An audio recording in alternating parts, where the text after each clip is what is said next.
Hi, I'm Yness Martinez. I'm a junior on the Vandegrift Voice. Hi, I'm Claire Janson. I'm a senior on the Vandegrift Voice.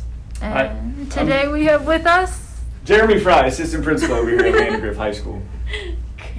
Thank you for joining us, Mr. Fry. Thank you for having me.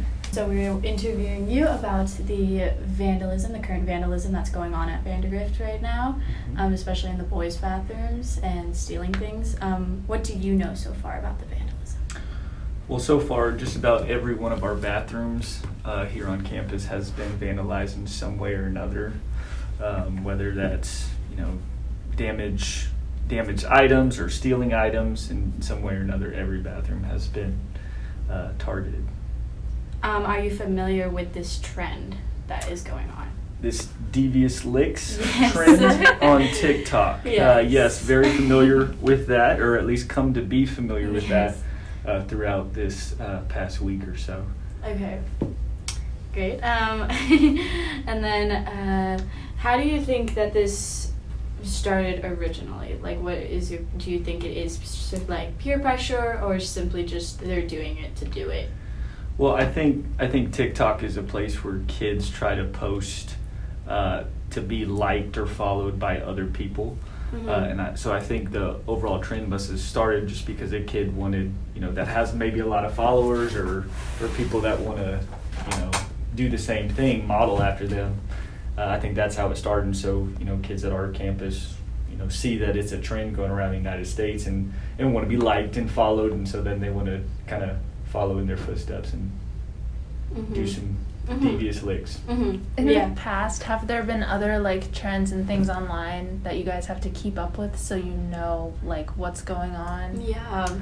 Yes. So we typically we have different people on our staff that are very familiar with different areas of social media. So some people are good with TikTok and Facebook and Twitter and some of the other social media.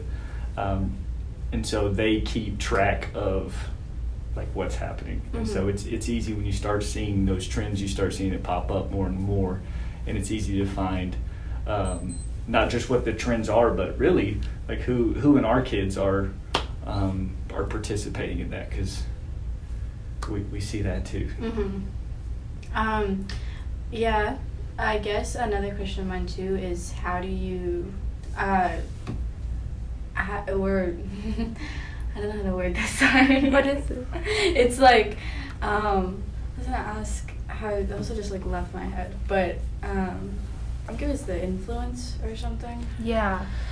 There's another question I had for you that I was talking about. Do you think peer pressure, when one person does it and more people start to do it, do you think the percentage of our student population, are a lot of them influenced by it, or is it the majority that are influenced to do these things by other people, or are they the influencers? I don't think that. So I think we have the majority of our kids on our campus are amazing kids, and even kids just because they do some things that that we would call bad things or things that are negative towards our campus. That doesn't make them bad students, but I do feel like there's a real small minority of kids that are taking part in these actions, knowing that they're wrong, when the majority do know that these are actions that have consequences and damage their school that they're a part of. And so I think that the small minority is the group of kids that are doing this. Does that answer your question? Yeah, makes sense. Going back to my question, were there things you knew, because this has been something that's been blowing up over a while. I've seen multiple videos of the Devious Licks and stuff. Did you guys take any precautions before? So we didn't see this or really know about this until last week. Okay. So last week was the so it kind of caught you off guard. For sure. With things being yeah. Because a lot of times we don't expect this type of behavior on our campus. We really don't. We have, like I said, we have amazing kids, and I feel like they try to follow and model after our namesake, Matthew Vandegrift, and so I feel like we don't worry as much, but then there are some of those that smaller group of kids that are taking part in these actions. Okay. Has there been any thing happening in the girls' restrooms? I haven't seen anything happen to the girls' restrooms. I haven't seen much at all. I Actually, haven't happened seen to. much at all. I did have, and this is something too you can voice your own personal opinion about. When you guys had sent out, or when the Vandegrift in general sent out that newsletter of just punishing the few and not the whole, but then I know that almost every bathroom for the boys was closed and one bathroom was open. We had, I think, two bathrooms Two were open in bathrooms different open. spots of the school. Yeah. Right, okay. Did that help? Do you think that was an effective way? Absolutely. And I think when you kind of take away other kids' opportunities to use a bathroom or make things a little bit more inconvenient, then now more students are like, hey, well, this is what I've seen, because they want to go back to their normal. They want to go back to being able to go to their bathroom or their specific location and not have to go out of their way to use those facilities. And so I think that it does help, and it's only a temporary thing. That's the reason that we do that is more of a temporary fix, and it worked, right? Like, I mean, we started getting those anonymous alerts coming in. We started, more people started communicating what they were seeing. And so that was the whole point of like advertising the Vandegrift against vandalism, having those signs put up. And so another thing that we were trying to encourage is kids that see this stuff happen but then don't report it are just as much kind of part of that too, and so it's kind of like, hey, you may not have robbed the bank, but you drove the getaway car. So, without saying those types of things or helping us find those kids, that ends up being a part of the problem when we need you part of the solution. What would you say the range is, like grade levels? Is it like mostly one grade level of people that you've caught? I wouldn't say that it's mostly one grade level. I think, we've got kids of all levels, honestly, being a part of this, but more of the lower levels just because they haven't truly had an opportunity to experience Vandegrift. I feel like more of our upperclassmen, they know what it means to be a Viper. We don't do this here, but they don't know that yet. Right. They don't really know yet what this school means to us, right? And to you guys as students, they don't know what that means yet. And so, we think that just because they come over from the parking lot from the middle school, that now all of a sudden they have the maturity level. And the truth is they don't. And so we just need to be better teachers. Have our upperclassmen teaching our lowerclassmen, what the expectations are and how to act. I also feel like those younger kids coming in are a lot more impressionable, especially after having a whole year off. And no responsibilities and having things also just be like accessible, Yeah, and like not our have to only deal with it. society was like TikTok. Sure. And, Yeah. and that's Sure. obviously grown too, like into a huge community. So that has like great influence and stuff. So I guess, for what can we do as individuals to limit outside influence? Well, I think it's still standing up for your core values, right? And so I think people that stand up for what they believe in have just as much influence as those people that are, doing negative things through TikTok or whatever the case is, right? Whatever the, I think there's more power in people standing up for what's right, and more people want that than they do the other way. So I think as long as we are modeling that and we're standing up for the right things and we're saying what's okay and what's not okay, I think, the influence goes in a positive way.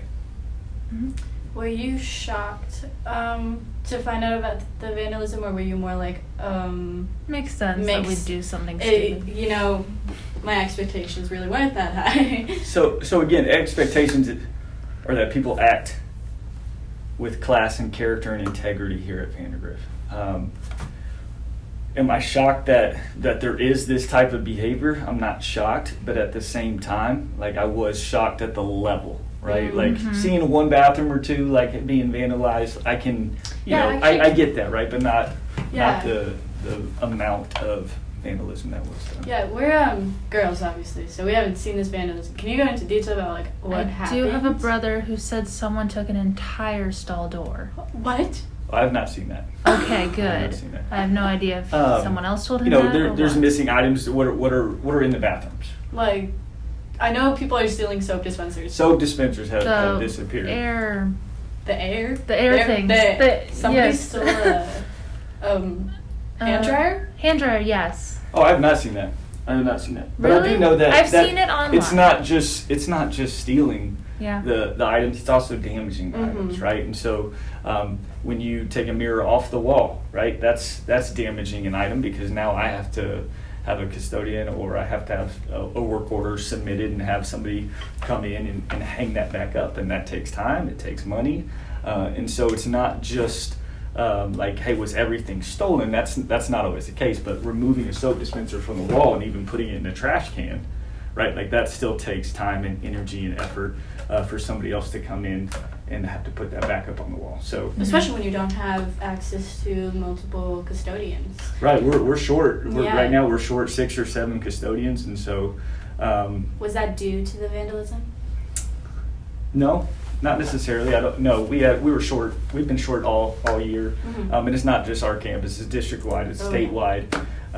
You know, there's just a shortage for that field, and so it does make things more challenging when you ask custodians to do more than what they're already being asked of, and so it makes for challenges. When the Vipers Against Vandalism posters were put up, everyone knows that there were like little cameras on it.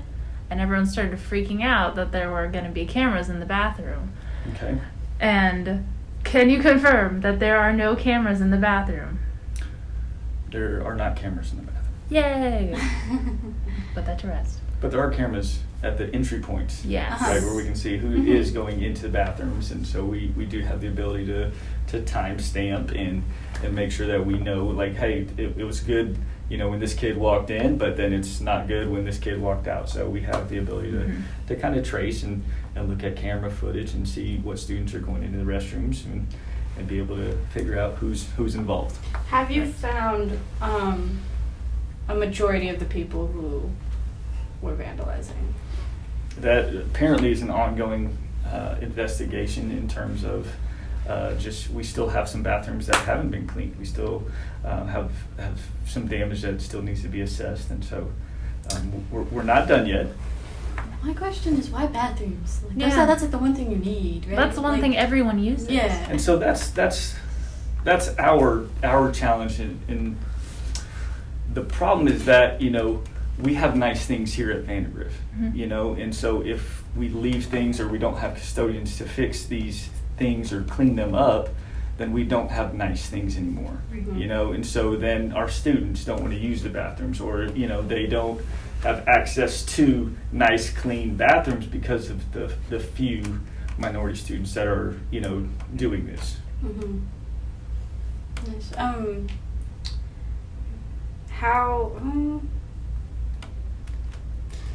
What would you say to students committing these crimes? So our goal is just to get things to stop. We don't want a disruption of our learning environment. We want our students being able to access any bathroom on their campus, on our campus. You know, we don't want more work for our custodians. We want our students in the classrooms learning. So that's what we want. So as much as it is putting an end to it, do you think that is like an effective solution? Because there's also not necessarily like a big punishment, but like a lesson learned type thing, like where you would have, like, if you were to catch a student, because that is a big deal, is vandalism, and Sure. they are vandalizing their own school. Is there something where you are like, oh, okay, like maybe writing an essay or something, or doing some type of volunteer work around school Credit to make hours. up for that, to show that this isn't something where you get caught and you get off on like what, detention or some type of Saturday school. You Sure. have to actually learn. I think our goal this year, especially with kids being out of touch with school for a year and a half, I think our goal is more on that relational piece, right? And building those relationships back with kids. Again, a year and a half away from school, these kids have forgotten what it's like to be in school, and so we just need to go back and rebuild that.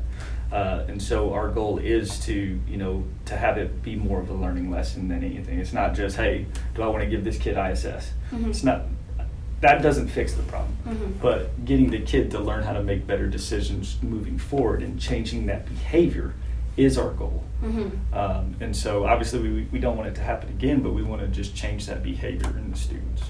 So if we can do that now, then we'll use this as a learning lesson and Mhm. move forward and not have issues with the bathrooms again. Yeah. So- You got anything else? I don't got anything else. Thank That you. is great. Yeah. We're at the 17-minute mark. You Oh way my- overdid it.